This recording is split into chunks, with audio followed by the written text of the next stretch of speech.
हाँ होगी।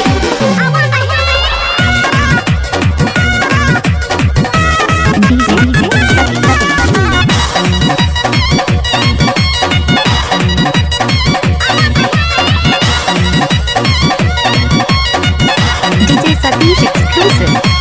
ऐसे नहीं देखना मखना रे मेरा बदन अंगूरी, छोरा छी छोरा तू लगता है रखना हमसे दूरी।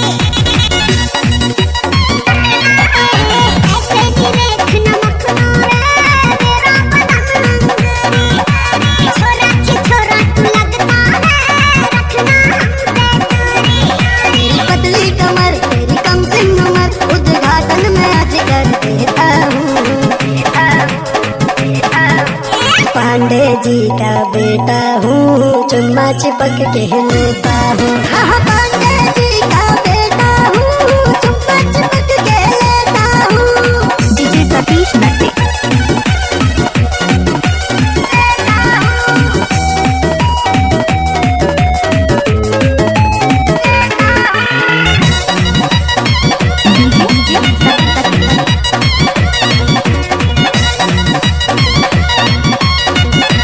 DJ Satish exclusive. नैन तेरा नखरीला है, दिल बन बैठा ये दीवाना रे।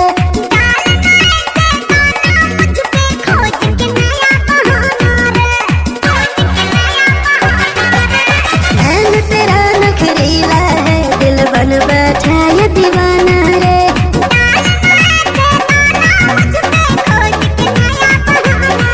मेरी बंदा लभर तू आ जा इधर, तुझे बाहों में आज भर लेता हूँ।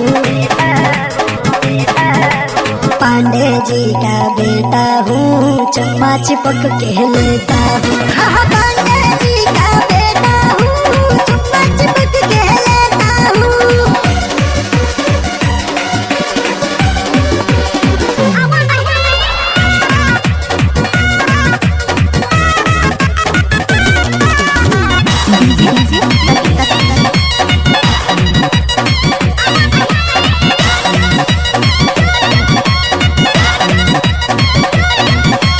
हॉट फिगर दिखला कर क्या तू जिगरे को ललचाएगी।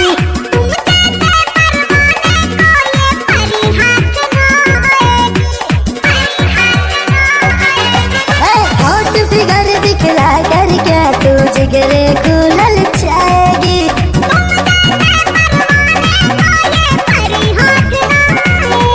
तेरे होठों का जाम कर दे मेरे नाम, ये ऑफर मैं तुझको देता हूँ। पांडे जी का बेटा हूँ, चम्मा चिपक के लेता हूँ। हाँ पांडे जी का बेटा हूँ, चम्मा चिपक के लेता हूँ। पांडे जी का बेटा हूँ, चम्मा चिपक के लेता हूँ। Click on the bell